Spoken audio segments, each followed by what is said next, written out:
Welcome home, Bitcoin truth seekers, and welcome to the Country Wisdom Almanac. Actually, welcome to Bitcoin Daily View. This is a really cool document that I found in PDF. I might just link it over on bitcoindailyview.com. This is an amazing document, a big PDF about everything from fertilizer by the numbers to growing your own dill, dividing summer bulbs, sandstone and quartzite, great starter stones. Anyway, just an amazing kind of book about really truly homesteading and all these details that you need to know to live a amazing nature connected rural life. So anyway, if that's something you desire, I'll be putting this as a link over at bitcoindailyview.com probably tonight, and I'll let you guys know tomorrow when it's there. So, looking at bitcoindailyview.com, of course, got more for you there. It is Sunday, July 23rd, 11:56 a.m. here in the Arizona desert. That's Pacific Standard Time right now. And let's go look at what the market's doing. Looking at the market in general, crypto is beginning to turn green today. Bitcoin's been sideways with a bit of weakness, but recently it just kind of began to make a move. We're back above 30,000 by $237, up about 1% in the last hour. Things are looking pretty darn good. As you can see here by the chart, boom, Bitcoin kind of pumped up a little bit. Recently, a nice little spurt of energy. Looking at the top 100, we're beginning to see some players. I think definitely with the attitude of Bitcoin right now, we're going to see some alts make a move, and we certainly have. So we'll take a look at some of those. Looking at the top 20 exchanges here right now, all in the green, all have positive volume over the last 24 hours. We'll see how that goes. It's nice to see a little pump like this of volume and Bitcoin price on a Sunday. This is the right time for it. People are waking up and they're doing some trading. 24 billion in derivatives right now on Binance. So that's not too much. I think we won't have to worry about the exchanges shaking off the leverage. A lot of shorts just got wrecked because the market's moving up. Looking at the last hour, we've got $559 million worth of wrecks, basically liquidations. 244,000 of that was long, and 5.34 million of that was short. People were trying too darn hard. Anyway, looking at Bitcoin specifically, last hour we've had $46,000 worth of longs wrecked and 2.86 million of shorts. That's what you get, cynics. Anyway, so looking at the Bitcoin trading volume last hour, it's coming in at 1.7, actually 1.8 billion. It is down by 57% last 24 hours, but it's beginning to pick up. So I think it's about 1.5 billion yesterday. So we picked up about 2 points, about 200. Anyway, we picked up, so we're 1.8 billion right now. I think we're hovering around 1.5 billion yesterday. So anyway, not sure why it's saying that. Says that it's dropped some last 24 hours. Anyway, pretty good. We got good enough volume for a Sunday. It's picking up a little bit compared to yesterday. So good Bitcoin trading volume. I like what I'm seeing. Let's look at longs versus shorts for Bitcoin on Binance, where the big volume is. 61% long, 38% short. That's been consistent over the weekend. People are definitely, I think the bias is long.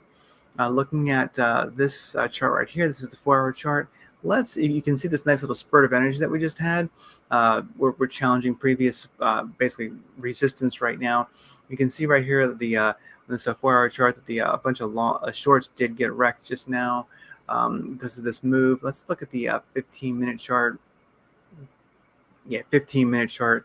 You can really see this beautiful bit of energons kick in, and damn, shorts got wrecked. So anyway, shorts, bad moment for the shorts. Looking at Bitcoin here on a 4-hour chart, this is very, very exciting. As you can see, Bitcoin's been ranging for quite a while. If I was to do a little chart here, where's my favorite little measurement for this? Date range. We've been kind of ranging sideways for about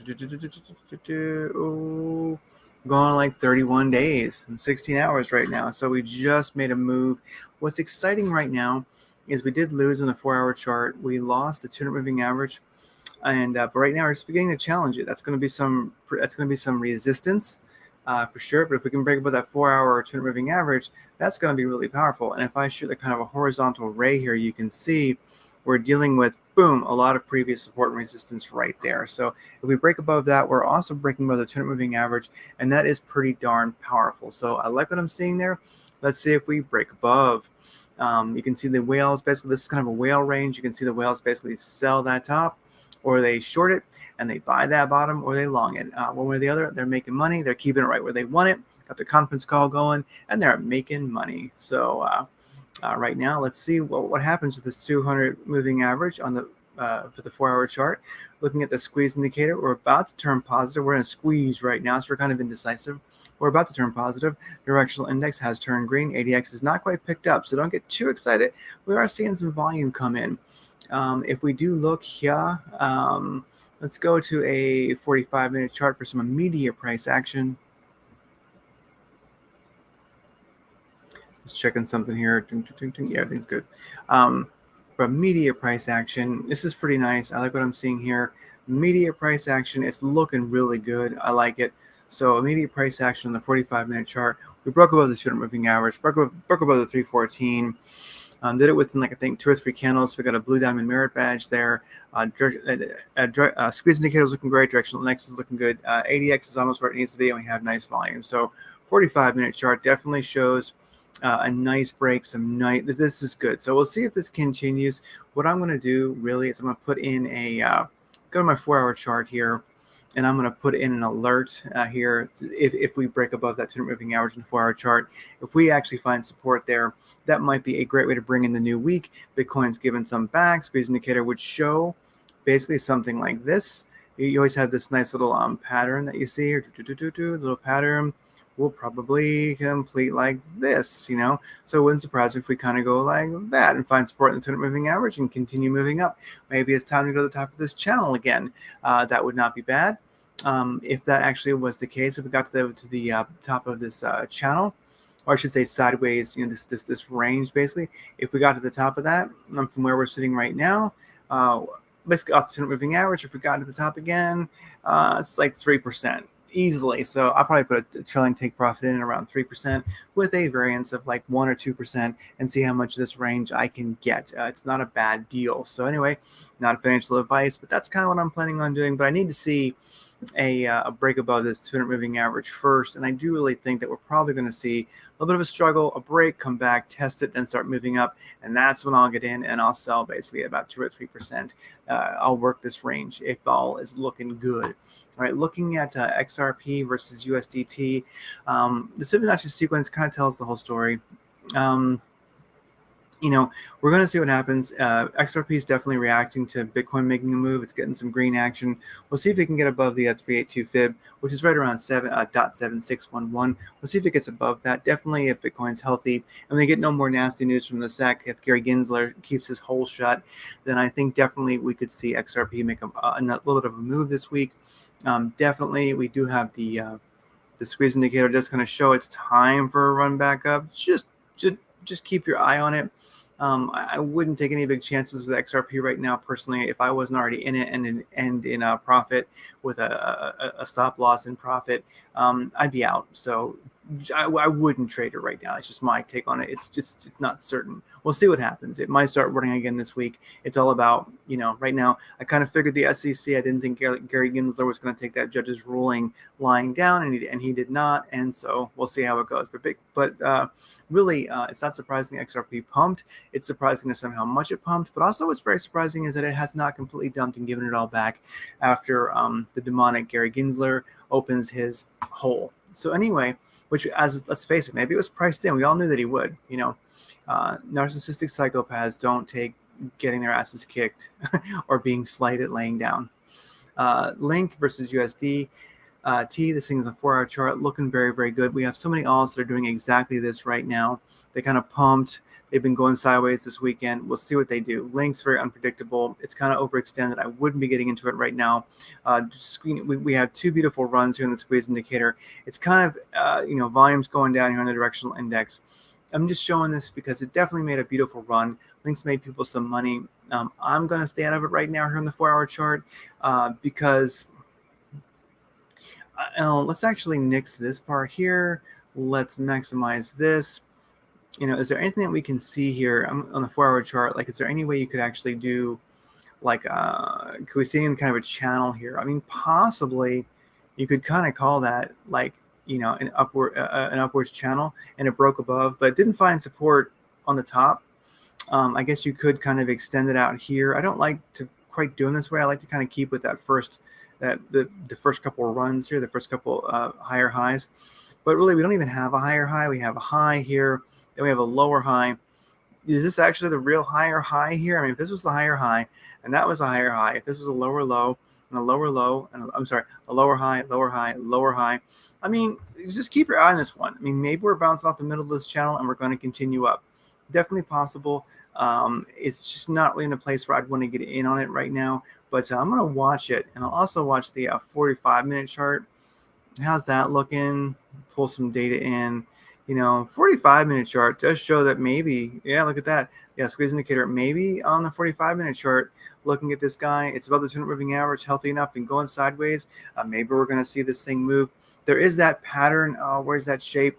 Let's see if I can find it. I will not waste your time looking for it. Where is that triangle? Let's see if I can do it right. I usually screw it up. I think it goes something like this.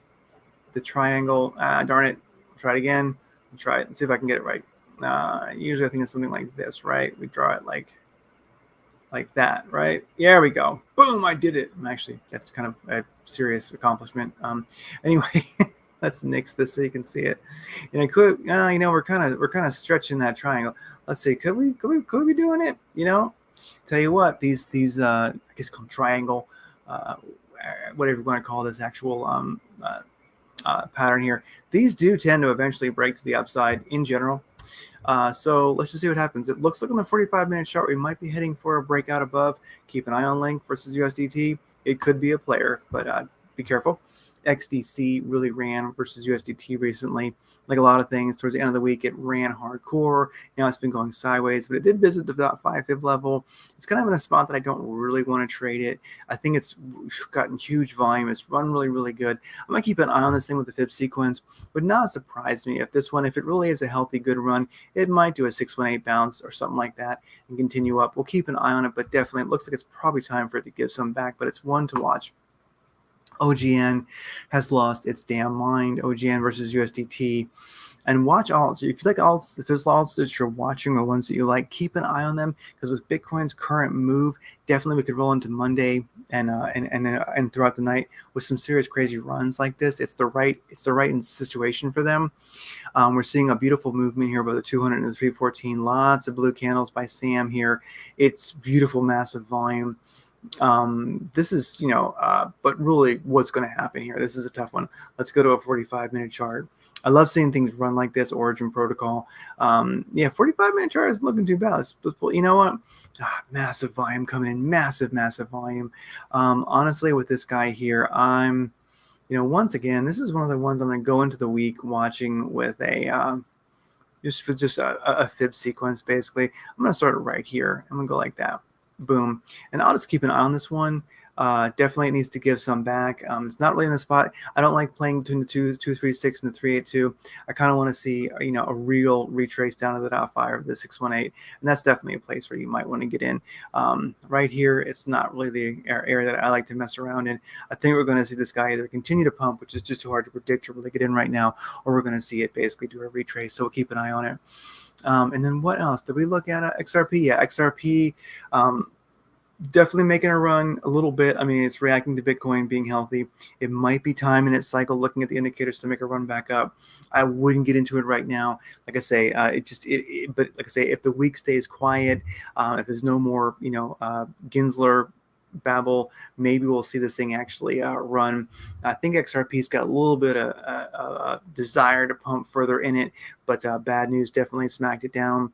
So we'll see what happens, but it is beginning to show a little bit of signs of life here, like it really wants to do something. I'm just mentioning this because there's been so much news about it and so many people got in. Let me see here. Let me look at my see, the squeeze indicator, it really has given a lot back, but it was quite a pump. Directional index is in the green on the 45-minute chart. ADX is just now turning up. Let's watch for some volume spikes. not quite seeing, the volume overall has still, been continuing to, like trend down basically. So we'll keep an eye on this one. But definitely here on the 45-minute chart, something I would do on the 45 is set an alert for breaking the 314, but really more likely breaking the 200 moving average on the 45. If we break that and we have some nice strong indicators here, and the 4-hour reflects it, definitely I think XRP could enter the week, wanting some action, All right, a little bit of news because it just matters. Escobar, the neocons want war with China. This is just an interesting article. You got, Dark Lord Kissinger right there talking to, what is his name, ZZ? Anyway, this is a interesting moment, and I read through this article real quick, and you can summarize it as Ukraine is not really going super well for NATO, which is really the U.S. and Russia. Ukraine is just the unfortunate battlefield that this conflict is being fought on. The whole idea in the Project for a New American Century of balkanizing Russia, et cetera, et cetera. So basically, looking at this mess, it does seem that it could be that the neocons are thinking, you know what, let's move to a conflict with China because they might be more reactionary, especially if we mess with Taiwan, and maybe we can get some action going there. Russia it's not happening. It's just basically, and it's ending up being just an artillery trench war, and we're not winning. And maybe we should just declare the moral win somehow and get out of there, and then start to mess with China.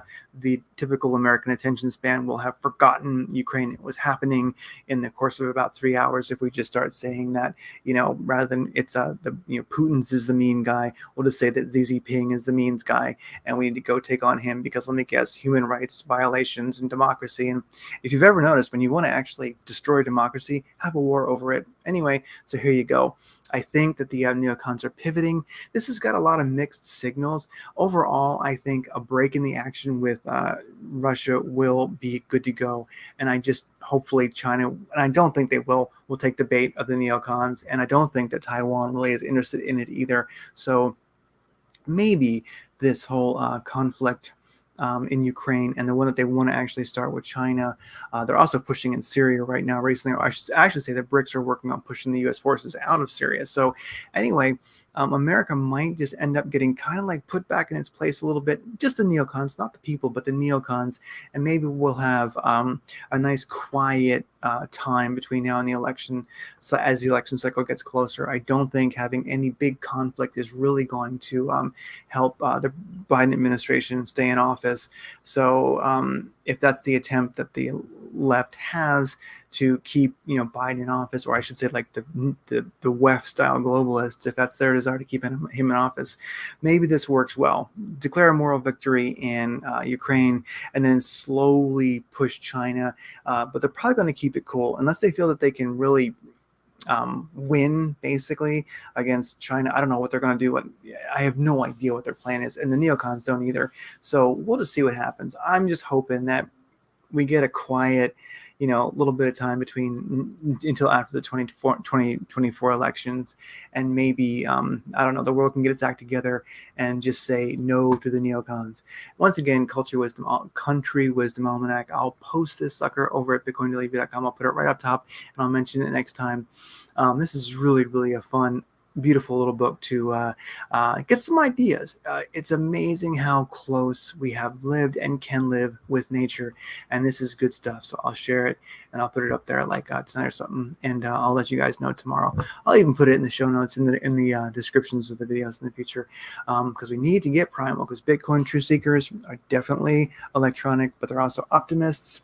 They're electronic and primal homestead kind of operators. So I'll see you guys later. Take care. I'll try to get these out, as I always say, every day that I can. I will do these, hopefully in the morning, if not in the evening. I'm going to try to keep this habit going, and take care.